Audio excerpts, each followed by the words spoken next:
See sucker soup on a hot summer day. Coffee comes back in a nerve-wracking way. The dishes and laundry take the garbage out. What a day, what a day, what a day. And welcome to Capital Region today. I'm so happy that you're joining us. We're going right into the Christmas season and the holiday season coming up. So many holidays to celebrate. And we've got a great lineup today. We're going to be talking to a couple of authors. Actually, the first one is going to be Robert Michaels, and the second one is going to be an interesting one. When My Mommy Was a Commie, that's going to be an interesting book to talk about. And we're also going to be talking about Hanukkah. We'll be talking about Kwanzaa, and we're talking about Beat the Snow concerts coming up during from January to April. And those are such great concerts, and we're going to hear more about them. And one of the performers is here as well to talk about his part in the play, in the performances at the library. We're going to start right out with Robert Michaels, Dr. Robert Michaels, Dr. Bob, right? That's fine. That's a good fine. one. You Yep. like Dr. Bob. Okay, and this is the book you wrote, and it's called Civics and Science, love the title, and Contemporary Issues in a Civil Democracy. What made you write it? It was a catharsis for me. I was concerned about the news. I think a lot of people were. And, you know, I was concerned about our democracy, not about politics. You tried to keep that separate. This is a nonpartisan book. Mm-hmm. That doesn't mean it's non-judgmental. It puts certain things on trial. I don't want to focus on particular individuals. Mm-hmm. It focuses on the electorate. It focuses on people voting, I think, against their own interests, especially their interests in preserving and protecting our democracy. I think we found with this past election, it was like a single issue that they voted on, and it had nothing to do with democracy. Well, I think democracy was on the ballot as well. Of course it was. It was. And yesterday we had a result in Georgia, which, again, is not the subject of my book.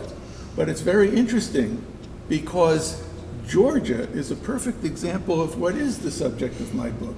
And that is the division of our country into nearly equal segments. Which is surprising. Which, number one, it might be surprising, and I don't actually mind people disagreeing with each other. I don't mind divisions. Yeah. But what I am upset about is when those divisions produce a lack of respect, produce violence, produce denial, and produce movements that are anti-democratic and that are a threat to almost everyone out there, because almost everyone out there falls into a category. Yeah. Appreciates their democracy, and maybe they don't realize to what extent it's at risk. I'm not a psychologist. There's a lot of things I'm not. No, but we saw what happened to Germany.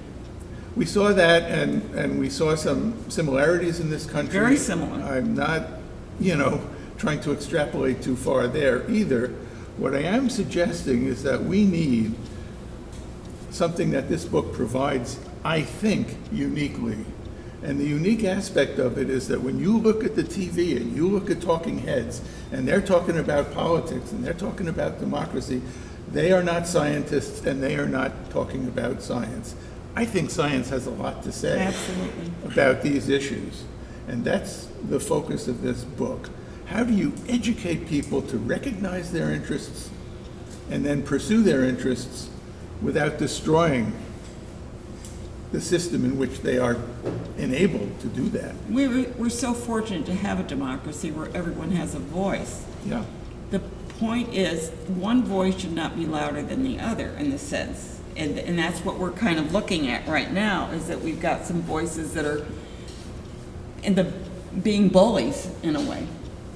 Well, of course, I don't like that either. And of course, when you talk about people speaking louder, it's often money speaks, and there's a lot of money speaking louder as well. Again, I can't even balance my own checkbook. So money and that sort of thing and psychology, are a little outside of my realm. Mm-hmm. What is in my realm is science. The science, okay. And what I think people, What's your background? What's your background? Come Well, I on. have a doctorate in a science and, Yeah. and actually theoretical. So therefore, you're well versed in writing a book on science. It's within my bailiwick. Yes. I'm not going to claim that I'm a political scientist. I'm not, but I am a scientist, and the observations that are out there, where people deny reality and they're not committed to clear, objective thinking, evidence-based decision-making about what to believe, how to vote, how to pursue their interests. That is not happening, and it's a big risk, and you can't overcome that risk by teaching elementary school civics. We stopped teaching civics. We need to make up for it. It needs to be in the social media. It needs to be now. It needs to be directed to adults, and that's what this book does. I don't think there is an understanding of civics. No, I agree, absolutely. And you know, years ago, there used to be a class called civics. Years ago is the key word, phrase. Not anymore. Don't even understand. They don't even understand the three parts of government. I mean, Yeah. there's so much. And it was so funny because what really made me laugh was somebody said, well, you know why, and I'm going to get political, why Obama didn't run against Trump is because he knew he would lose. And I said, Obama couldn't run again because he'd already run 2 terms. Right. So my point, and I say that only, and it could be any election, but my point is that they don't even understand the basics of how we elect people and what their terms are or anything like that. It's sort of like all of that is lost on people.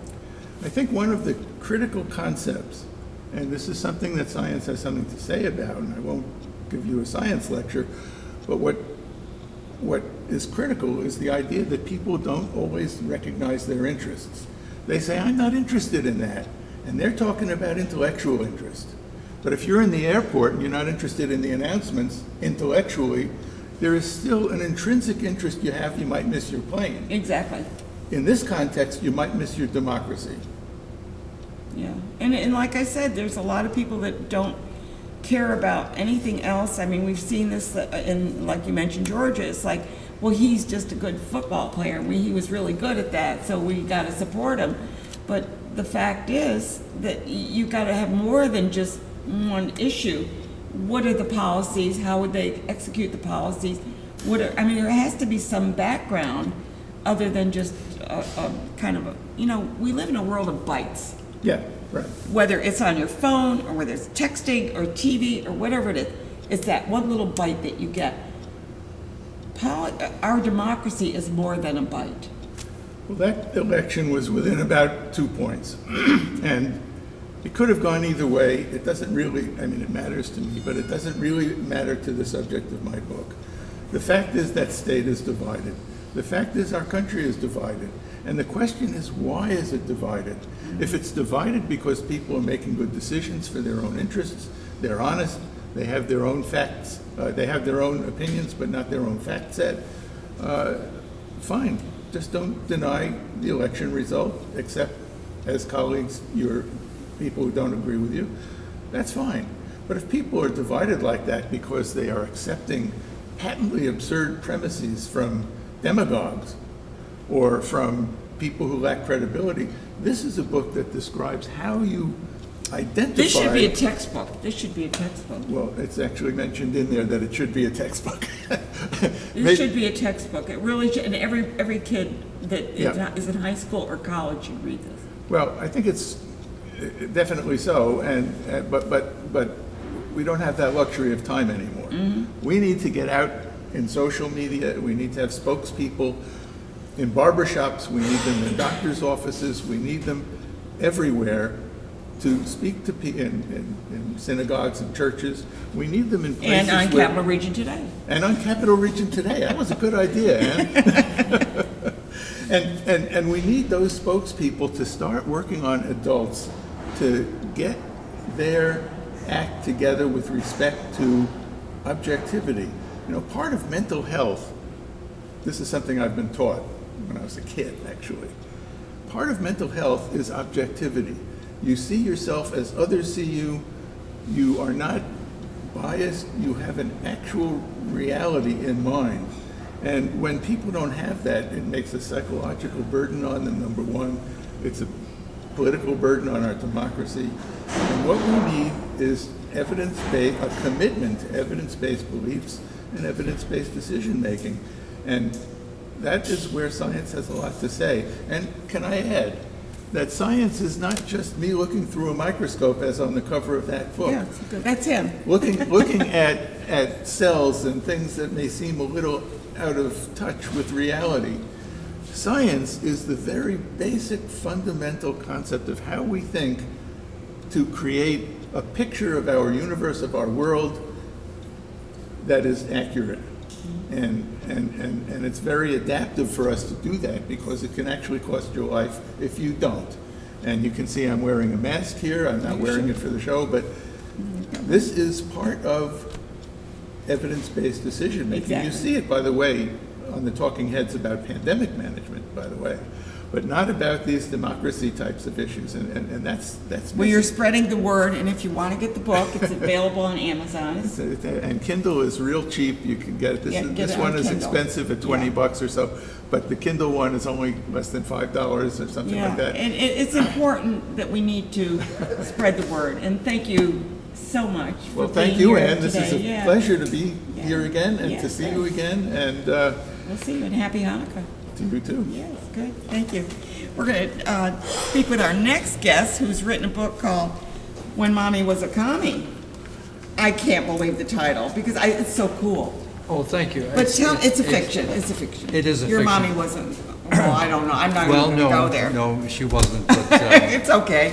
and like Dr. Bob was saying with his book, I don't take sides in what was a great debate and a very similar time to what we're experiencing today. This is set here in Schenectady. In the 50s, right? In the early 50s, a little bit late 40s, all post-war, where our ally, Russia, became the nemesis. Nemesis, yes, Nemesis. yes, I heard you. Thank you very much.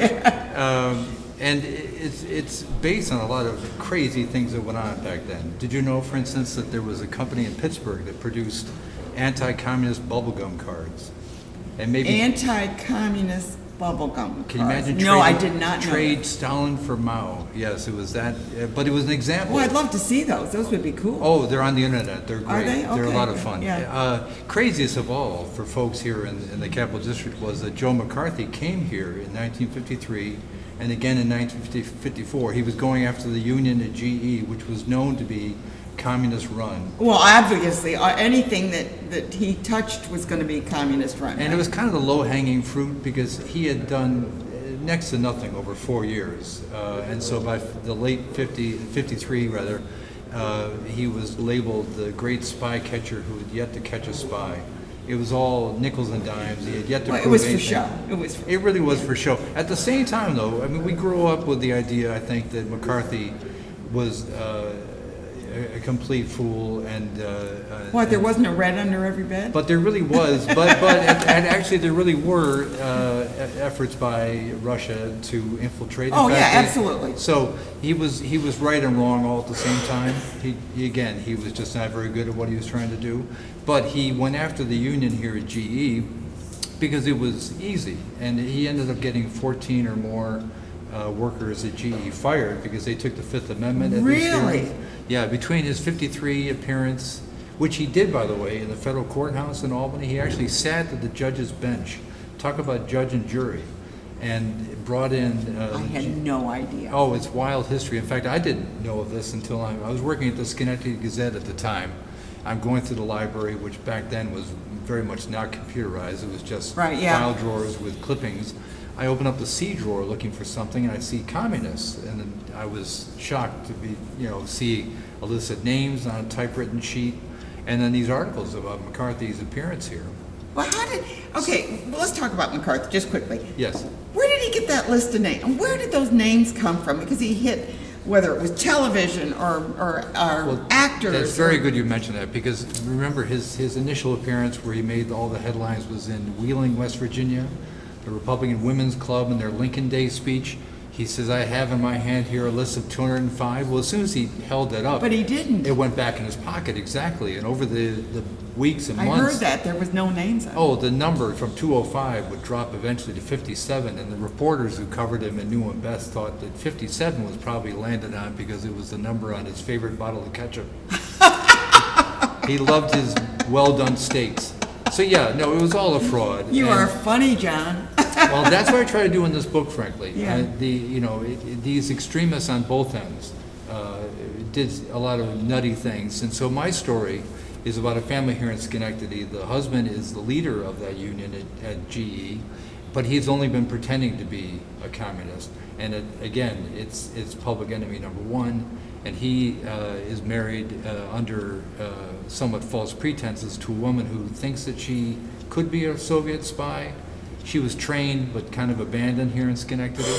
And in between... Oh, sounds like a good read. Oh, I hope so. It's a good read. I've gotten good response. Yeah. And at the same time, there's a lot of factual information. I've been researching this for a long time.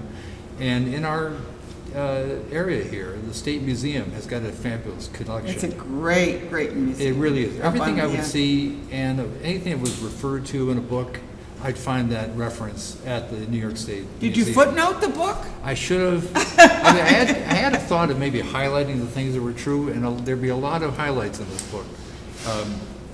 Not the least of which is, after the Republicans took control of Congress in '46, based largely on the post-war threat of communism, before even the Russians stole the atomic bomb, they used that issue to take over both houses, and that was the year that McCarthy was elected. Well, in response to that, Harry Truman recognized that the Democrats needed to do something to reclaim this issue. He set up something that I had never heard of before called the loyalty boards that examined federal employees. Loyalty board. A very little known artifact of that era and the Cold War, and a lot of people were hurt as much or more in that venue as anything McCarthy did. Really? No. Loyalty board. I'll have to look that up. Next to no Is that in the book? protections. I referenced it, yeah. Okay, yeah. Another thing that was crazy in that time were attempts, much like the anti-communist bubblegum cards, were pageantry things kind of similar to what McCarthy was trying to do. And a town in Wisconsin, not many months after his big debut, staged a communist takeover of their little town, and it got an enormous Communist amount of takeover? credit. Oh, it was wild. It was sort of like the mouse that roared, one of those. I'm actually, funny you say that. I'm wondering if maybe the Russians are coming was somewhat based on Yeah. that. So this is The Russians are coming, the Russians This are is coming. 1950, Yeah. May Day 1950, and Look magazine, Life, Time, everybody is there covering this. It was so realistic. The American Legion used its members to pose as the Red Army. Oh, so this was just staged. It was staged, and they took over the newspaper. They took over the radio station. But did everybody know it was staged? Oh, sure. Oh, yeah. Okay. I mean, I just imagine them in Washington going crazy. Well, despite it being, all an artifice, the poor mayor died of a cerebral hemorrhage. He got so overwrought. There's a picture of him in his pajamas, surrounded by Red Army soldiers. There's a fabulous New Republic article that has pictures of this Yeah, takeover. that's right. And what town was it? Do you remember? Mosinee, spelled Mosinee, Wisconsin. Okay, yeah. Yeah, Wisconsin. I've been to Wisconsin. I was just wondering if it was the area that I knew. Those cheeseheads, they had quite the imagination and took over this town for just one day so effectively and got so much press. No other town tried to do this. But You reference it, yeah. I end my story with a takeover here in Schenectady. Well, one thing about a book like this, I mean, anybody can write fiction, but the fact that you have tried to base it in Schenectady and with the unions and with McCarthy, you've brought in a lot of history into the book as well, which always makes it nice when you read a book like that. I remember reading Stephen King's 11/22/63, and that, I mean, when I read his background on it, the amount of research that he did to write this book, which was Right. fiction, but the amount of history, and that's what you're doing. Yeah, trying to. And the one thing that that is not comedic is the history of the Communist Party in Russia, in particular the Stalin era, the purges, the terror that he Oh yeah, produced. it was terrible. I begin each chapter with an epigraph, usually a quotation from that time period, and that was the most fun, frankly, of all. Kind of takes me Can't back wait to to my read reporter it. days. Yeah, I hope so. Yeah, And, no, this is going to be fun. Good.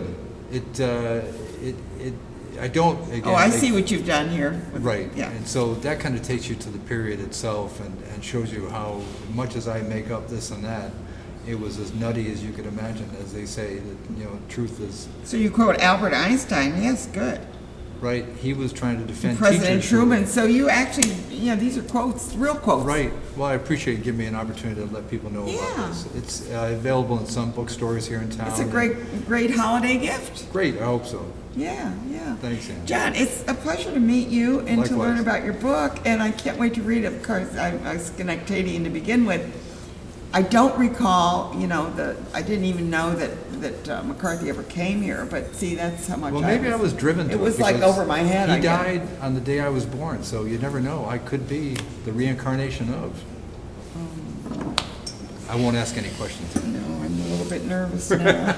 John, you, I Ann. wish you a very happy holiday, Thank you. and thank you so much for being here. And Thanks for having me. I can't wait to read the book Great. because I know it's going to be a good read. Terrific. Yeah, good. Thank Thank you. you so much.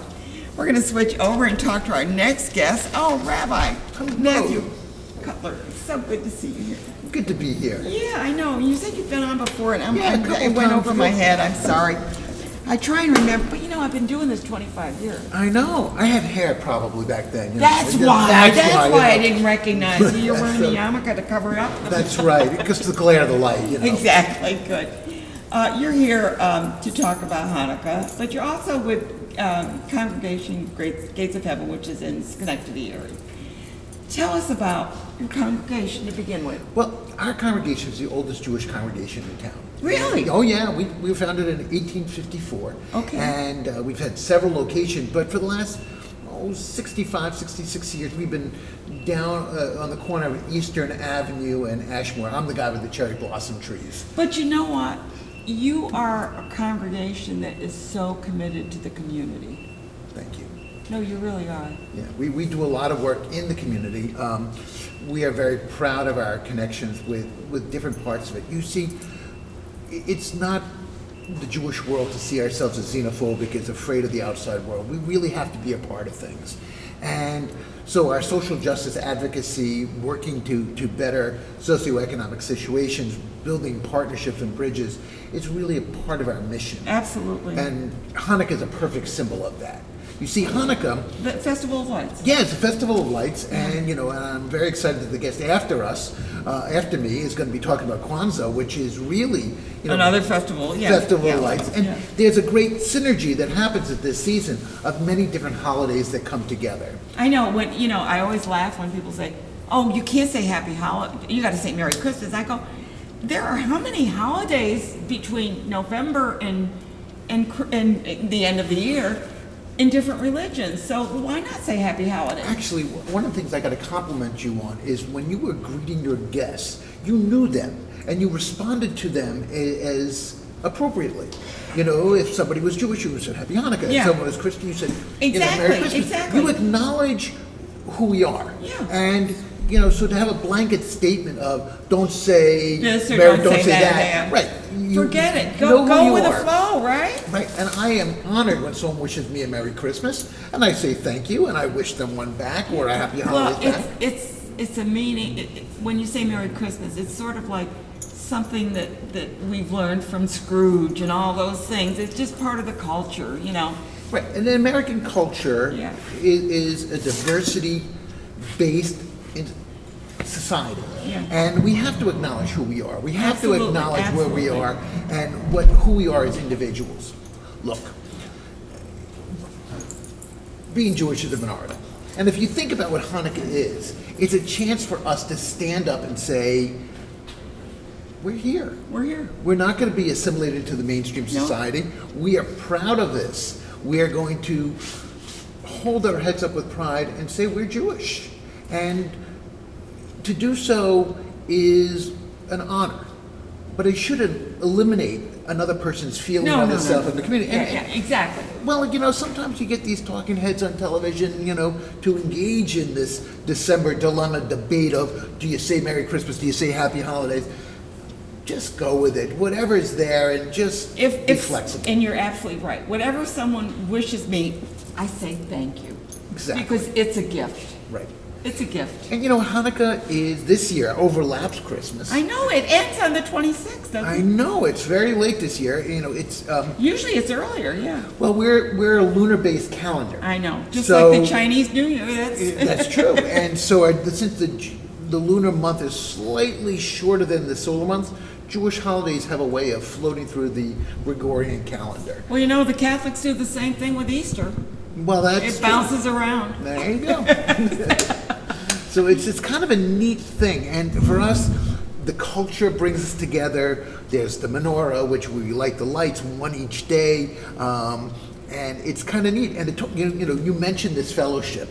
One of the great stories in the Talmud, this Jewish anthology of law, is that each day you add one candle in, but when you light from the last candle first. Oh, I did not Oh know yeah, that. Okay. it's because two rabbis had a debate whether do you add one candle or do you start and count down. Okay. And as a compromise, they agreed to take one candle each day and light with the newest candle first. So you light in declining order. So there is a method to this. Yeah, there is, Yeah. and there's it's a logic. Called tradition, right? Of course, oh yeah, everything.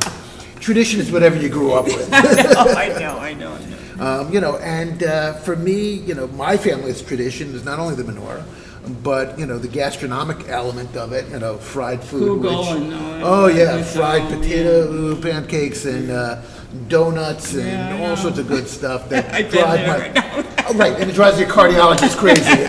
Yeah. So we're very excited. Well, one of the things is I work very closely with my colleague who was Jewish, and he always says, well, Hanukkah's not the biggest holiday of the Jewish faith. And I said, really? And then he's telling me all these holidays, where you build a shed out in the backyard and stuff like that.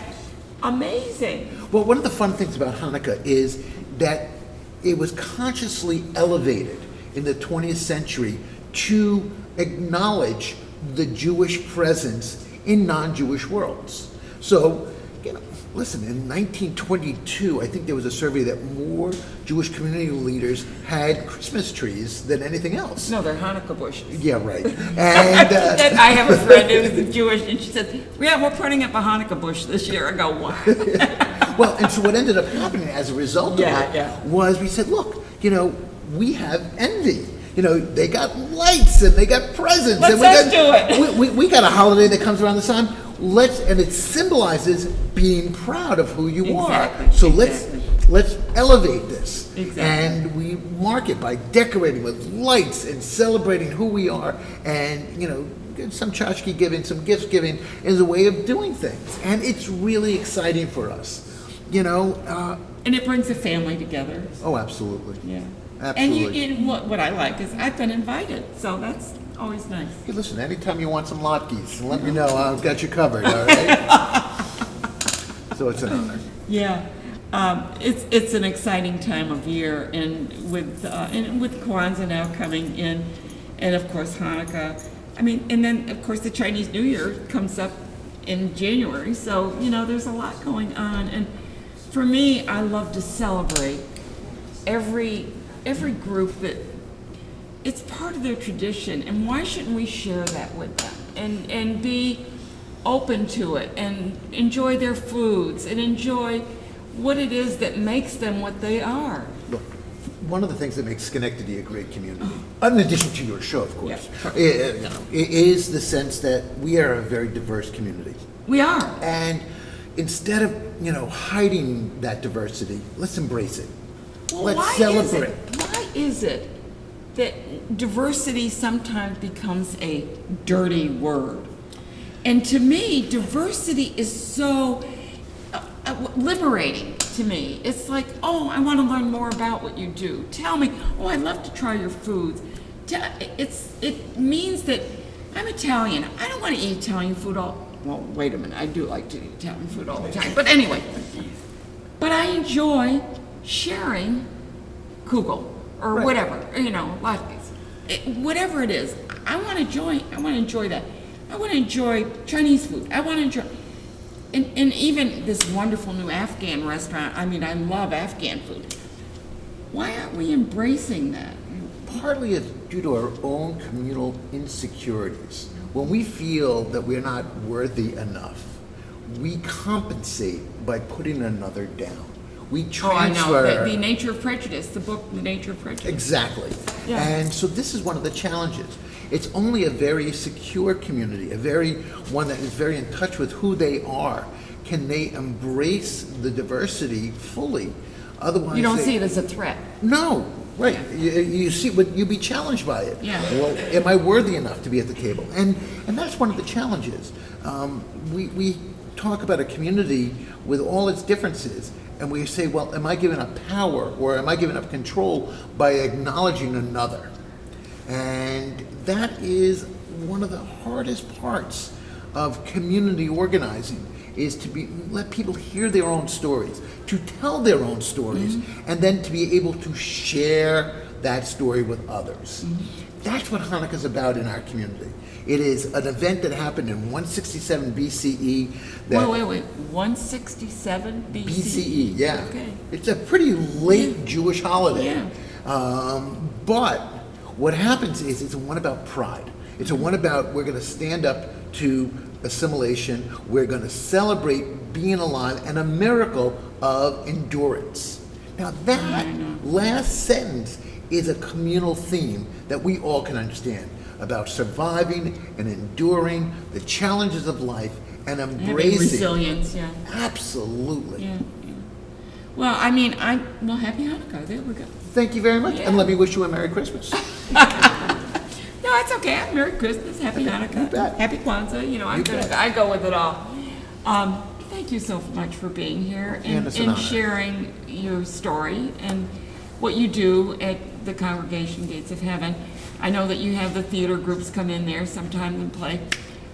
Thank you so much for being part of our community. It's an honor, and it's a Yeah, great town yeah, to be a yeah. part of. Happy Hanukkah. Thank you very much. Good.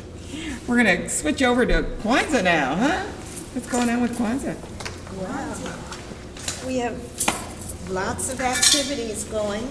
The Kwanzaa Coalition has assembled 7 organizations for 7 days of Kwanzaa. And each organization will host one of the days. Oh, tell me the organizations that... Oh my goodness. Let's Uh-oh, see. put you on the spot, huh? Yes, you did. It's okay, that's okay. You got a little helper there with Betty. That's She'll right. tell you We'll the start rest. with Schenectady. Yeah, one is Mount Olivet Missionary Baptist Church, my church. Okay, Mount Olivet, yeah. We have the Hamilton Hill Art Center, who is having one on the 31st. Very active. My church is the 28th. Of course, the 26th is the Albany Museum. And don't quote me, but we also have one that's going to be going on. Not sure of the date, but it's one of those days, Troy. Okay, Boys good. and girls. I know you were trying to include Yeah, Troy earlier. Right, Yeah, right. In fact, we have 2 that will be at the Troy Boys and Girls Club, but 2 different organizations That's it. that are. Same venue. Yeah, same Okay. venue, 2 different organizations. The first one, which is on the 26th, is back at the New York State Museum, where we've done it for years, but we stopped going during COVID. They But weren't, you're back again, right? but we're back again this You year. take over, what, the 4th floor or something? What floor? Yes, the 4th floor. 4th floor. Which is an amazing space. It is, it is. And are you, So- okay, well, let's start with, because your first event is going to be on the 26th? The 26th. And that's the end of Hanukkah, by the way. That I was- know, I just Day heard. after Christmas. Yeah, Yes. the day after Christmas, you're starting there, and that's going to be on the 4th floor, and that's a Yeah. huge space, first of all. Right, What's going to happen at the blast, the big the thing? big one. Yeah. Not that the others aren't important, but this is the Right. big one. Right. And I've been there, and it's a big one. It's a big one. There will be vendors of all kinds. There will be workshops and games, activities for children. There'll be entertainment, which Betty is in charge of, so she'll be able to tell you who's coming to perform. There will be the candles. We'll talk about the that table will and be set up. yeah. And it's kind of a gathering, a communal gathering. You're going to have the dancers, the emoji dancers, or? The emoji dancers will be there, but it's a new group in the sense that they too didn't dance during COVID. Oh, so they're And kind of so rusty, so to now- speak, yeah. Exactly, they've just started up again, so Okay. And- they're planning on dancing. Are you going to have Nelson on the? Zorky? Yeah. Zorky Nelson? We have another You have another- new okay, drum good. instructor, and he's. Because I remember him, there that's why I with- mentioned that. Yeah. So you have the Yeah. drummers as well. Yeah. And then, because it's a busy place, you have food there as well. Yes, we'll have There'll food. be a food Okay, truck. what kind of traditional food would you have, or are we just going hamburgers and hot dogs? No, actually, we leave that up to the vendors Okay. themselves. We don't actually tell them what type of Okay, food. well, Just- because I know, we I try like to the make African when certain- they got the peanut soup and stuff like that, yeah. Yeah. Well, there are certain areas as far as cooking that is not wide open because they don't allow fire. You're right, you're But right, you're they right. have just given us permission to use thermals? Sterno. Sternos. The sterno. Okay, the Sternos. little one, the yeah, trays. because they're controlled. Right, so they're kind of limited, but it's up to them to be able to produce to everyone what will sell, and with the fact that they can't cook it there. Yeah, see, that makes a big difference. Yeah. Well, you know, it's interesting you say that, because the same rules here at Proctor's, that you can't, you have an open fire, but they bring those induction burners, you know, that you just turn it on, it's electric, and it just heats up the pan and cooks Yeah. like bam, bam. So we've had cooking demonstrations using those as well, and that works, and it's allowed here anyway. So you'll have food, and you'll have whatever the vendors And are all able other to do. vendors, yes. Right, and how long is the event on the big day, the 26th? Starts at 4. 4. And during that time, we'll have the libation, we'll have the candle lighting, and at 6:45, the actual program Okay, of entertainment starts until 8. okay. So you've brought them things for the table. Now, first of all, we want to, we should let people know that this started, what, 1950 something? 1966. 60, I'm sorry, it was off The a few year years. after the Watts riot Okay. in California. Which is really a nice idea, because this is nothing that you haven't done all through your lives and through, growing up and things like that. What the professor did was to quantify it, sir. Right. Okay. Right. Tell And us- create an event around And I think Nice it's great. it. Yeah. Yeah. Yeah. And it gives you an anchor Right. at that time of year too. And it's a time it has nothing to do with religion, first of all. Right. We need to let people know it has nothing to do with religion. Yeah. I mean, I'm sure if you want to be religious, it's fine, but it's not a religious holiday. Right. Right. Much like Thanksgiving, it's Right. not a religious holiday. It's around a theme, an idea. Right. And this is. And what is the idea of Kwanzaa? So the idea of Kwanzaa is that it's a time to gather your family together, whether it's your family of birth or your family of heart, your community. Family is whatever brings you all together, right? That's right. Yeah, it may not be blood relations, and a lot of times it It isn't. isn't, right. Probably shouldn't be. It sounds- And we try to celebrate each day because each day has a different principle. Okay, so we're going to go through the days, because you have how many It's sort of like a menorah. It looks similar. It's done in a different way, and each candle stands for a different principle. Now, can I assume that the candle holder is always of natural product? Like, is it always wood?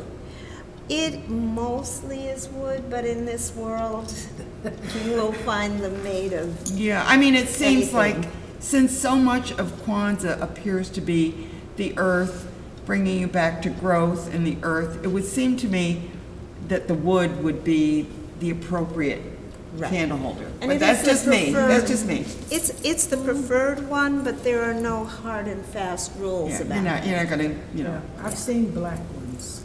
I've seen. Black plastic. Well, that would work or- too, yeah.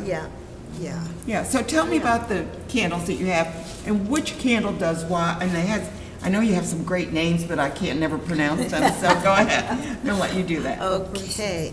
So the first one, which is the black candle, and black stands for the people, the culture. The first candle stands for umoja, which is unity. The other candles are lit. So on the first night, which is umoja, you light the black candle. The next night, you take the black candle, you light it again, and you use that flame to light the next candle. Okay, it's a little bit So- different from Hanukkah because they did just the opposite, yeah. Yeah, so you light each candle, each night you light another candle. But doing it from the foundation, you might say, of umoja. Right, right. And they're symbolic of what? So they are symbolic of the themes, the principles of Kwanzaa, which, how could I put it? When this whole holiday celebration was envisioned, the idea was that in Christianity, in many ways, we had fallen away from the principles that are the foundation. That the principle of Christmas had somehow devolved It's into morphed into spending, something else, yeah. you it's know, just- and that it's yeah, I all know, about yeah. spending. Gotcha. So this is like bringing us back to the principles, which is our foundation. Okay, And without my little cheat sheet, I can't give them to you in order. okay, well, that's all right. But I can, huh? You too. We're the oldest people in Aaron the will group. kill us. Yes. As long as you So- get them all, right? Who cares? I know. Kuji Chagulia, which is the next one, is, I know the words in Swahili, it's funny, but then the Well, say it in translation. Swahili. Say it in Yeah. Swahili. So we've got Kuji Chagulia, we've got, no, I'm not going to, because my mind has gone blank with Okay, them. all right, that's all right. But, I'm not putting you on the spot, yeah, Miki. yeah, You know, I was gonna say, we can grab, this is a Kwanzaa cookbook. oh, you got a Kwanzaa cookbook. Yeah, one of the gifts, and let me skip over to what the gifts are.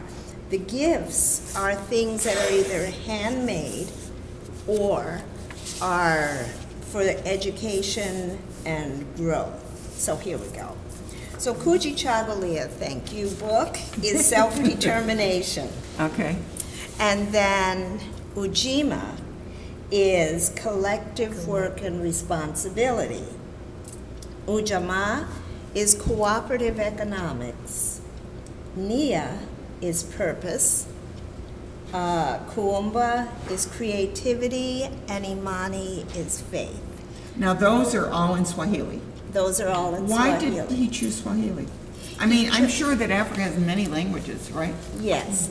Swahili is a unique language in that it's a trade language. It's a language that's used so that people of different languages can speak to one another for the purposes of trade.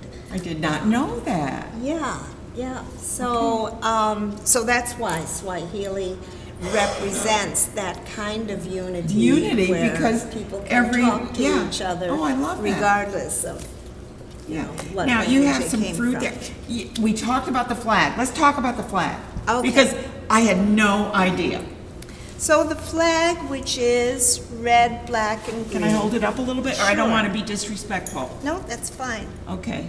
The red, black, and green flag is the African-American flag, and you'll see that we've got the red, black, and green Oh, I see that, mirrored yeah. in the candles. And I asked her, I said, what country is that from? And you said, The United States, America. It's the African-American African-American flag. I had no idea, but thank you for bringing that to, I don't want to be Yeah. disrespectful there with a flag. Okay, so now you have some fruit there. What's the fruit Yes, for? so the fruit represents prosperity, the fruits of our labor.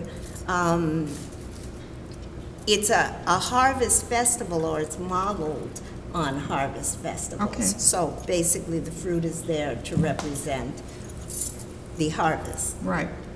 The corn represents our children. And an interesting way that they deal with the corn is if you have 5 children, you put out 5 ears of corn. Oh, how sweet. If you have 1 child, you put out 1 ear Right, of corn. yeah.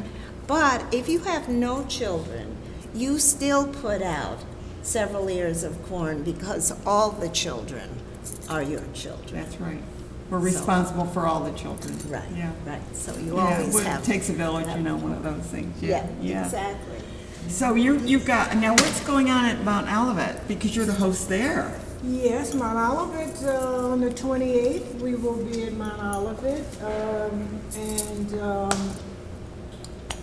we will have a program with our speaker is going to be Reverend Nicole, I believe she's married now, Simon, from Dury, African American, I believe, church, Dury AME. Okay. And she's also the president of Schenectady NAACP. She will be our speaker. Oh, wonderful. And our host will be her very close friend and steward at the church, Anna Fulton. Okay, good. And there will be, we have a young lady that is absolutely wonderful that will be doing spoken word. I bet you'll have some music there. Oh, yes, we will have Jennifer and Marissa Tucker. They will be singing a very awesome version of Lift Every Voice. Okay. Yes. So it looks like you've got that event well planned. Yes. You'll be at the door greeting everybody, I'm sure. I will be there. I love planning. I know. I know you are. I know you are. I know. love it, you know, and so looking forward to it. I missed it so much with COVID. Well, because of the and everything. COVID, we Yeah. kind of lost a little bit of time there. Right. But Talk you know about what? some- Maybe it makes us appreciate things a little bit more now that we're going back. Yeah. Yeah. You know. Do you want to talk about some of the performers on the first night? The first night at the museum, we will have a young man. My goodness, his last name is Gooden. Darian. He's going to be doing spoken words. And we have Reverend Sharon Fuller, who will be, I'm not going to tell you what she's going to sing, but it will be more than one song. Okay. And it will have everything to do with Kwanzaa. Okay. And Reverend Fuller she just has a marvelous voice. And this starts at 6:45 or 6:30. 6:45 Yeah. is that part of the show. And This we is a will- free event, right? Anybody Yes, can come. Yes. yeah. Good. And then we'll have also a few others on the show. We call them in church praise dancers, but because of Kwanzaa, I call them Kwanzaa dancers. I've And seen we them. will- They're So yeah, I've seen them. We will have someone from one of our churches that's here in Schenectady, and they'll kill me, but I can't think of the name of their church because I just got the okay from them That's all right. today. But it's going to be a great show, and I encourage everyone to come out. Bring your children because Share. it's very important. Share. Children don't know unless you teach them.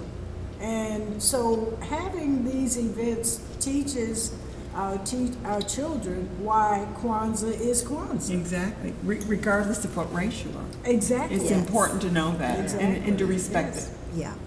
Yeah. Thank you both for being here. You're my favorite Thank you ladies. for having Yeah, us. good. I love coming. Yeah. Happy Kwanzaa. Yes. Thank Good. you. Happy holidays. to you. Happy holidays. Whatever to you're my celebrating. children. Yes. Mwah. Good. We're going to talk about now Beat the Snow concert. Oh, Janice, I don't know how Yeah. she does it, but I do a TV show and corral my guests. This woman is corralling entertainers, which has got to be something else, except for Don Hyman, who's so easy. Yeah, it's interesting. Beat the Snow concerts will start in January, but we had an unofficial event just this last Sunday I know, with on the someone 4th. you're familiar with. Yeah. Malcolm brought the colony singers, and it was wonderful because, like most things, we hadn't done a live concert for a while, and to see people singing along with the Christmas carols and all the other Christmas songs was so delightful, and you could see it was just very meaningful for them. And some of the guests that you've had today and some of the discussion about diversity, about community, about teaching and sharing with younger people so they know certain things exist. And part of that is the focus of our Beat the Snow concert series. The Friends of the Schenectady County Public Library. Amazing group. And you people may know them from their book sales that they have several times a year. Which goes to promote all of the other events that they have. Programming. Oh my gosh, yes. I mean, the Friends support so many of the programs, you know, if it's a... Join them if you haven't. Yeah. Send in a check. Harry Potter events, Yes. all Comic-Con of these and different... all of it, Yes, yeah. yes. And so when the library itself needs some extra funds, the Friends who work diligently to have the books available for sale, not only in the big, you know, books sales that they have Like a around the Whitney library, bookstore. but they have the Whitney, which is right next to it, and that one is a used book store that's open all the time. And of course, they have Second Chance in the Vitaport or former Rotterdam Mall area. So if you like books, and you certainly want to get them into the hands of children, this is a good way of doing it. They're very inexpensive.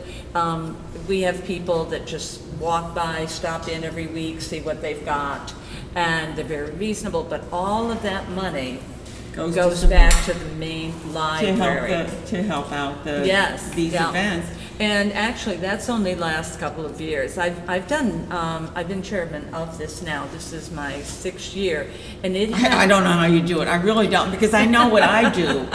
And I'm looking at the names and stuff. Can you remember some of the, I know you don't have a list in front of you. I know them. And what I was going to say is that it had been begun about 5 or 6 years before I took it over, and by Ron and Chris Patrick. And Ron passed away, and Chris was continuing it, but it really wasn't her favorite thing to do. But I had called Chris when I was part of Etude, a member of Etude, and to get a date for that, and she said, I just can't do it anymore, Jan. And then she calls and said, you can do it, you know, you know how to do these things. So I've been doing it since then. But yes, so we have some people, musicians of Malwick, Roseanne Hartwick and She was Michael on last Clement. year. She was really Yes. Some of the people have been there from the very beginning. Like this gentleman next to you. He's actually a newbie. I mean, he's only Weren't you done it with for me on about last year? 4 years. Yeah, okay. You know, some people have been done the full 12. Oh, okay. Okay, so he's just Are you a newbie? big. Yeah. But the variety of music, so everything from musicians of Malwick, which is going to be your classical. Roseanne comes up with anything from classical to Broadway. Bian is all over the place as far as music. We have, and I steal some guests from your show.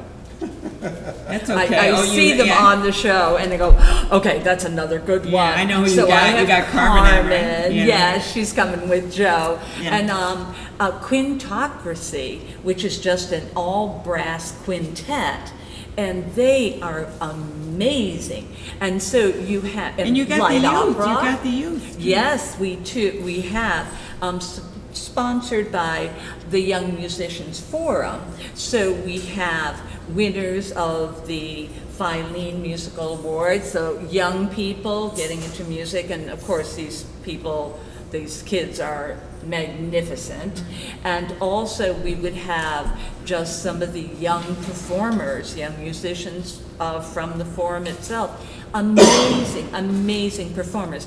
And as we just said, the way you keep this continuing to have good music, whether it was, I know in previous shows you mentioned octavos.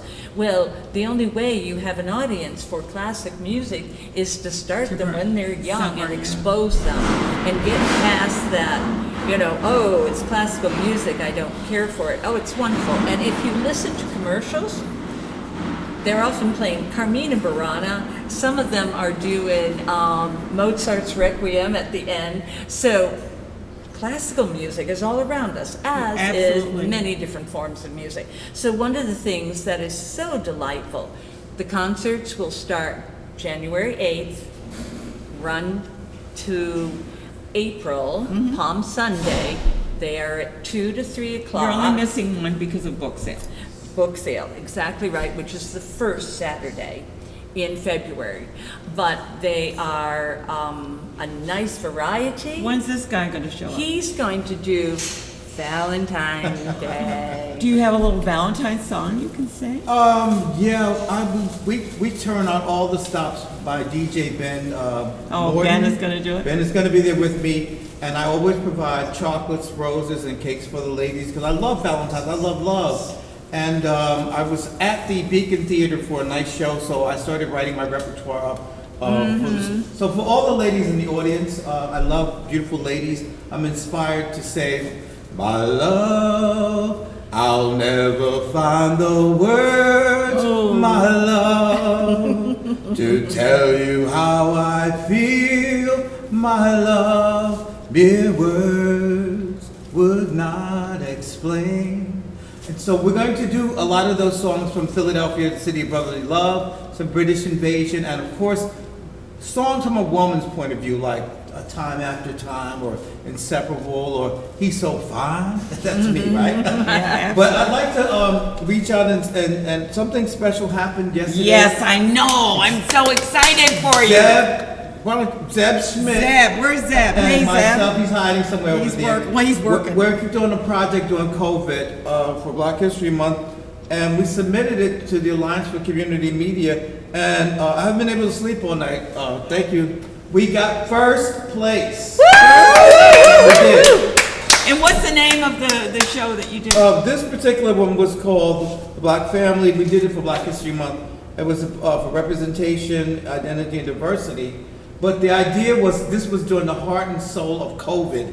And we found a way, thank you Zeb, to get people in here, spaced them out, film this, involve people from Schenectady, Albany, Troy, Saratoga, and the children from Montessori Magnet School, the school where I work at, did a montage of artwork of famous African Americans.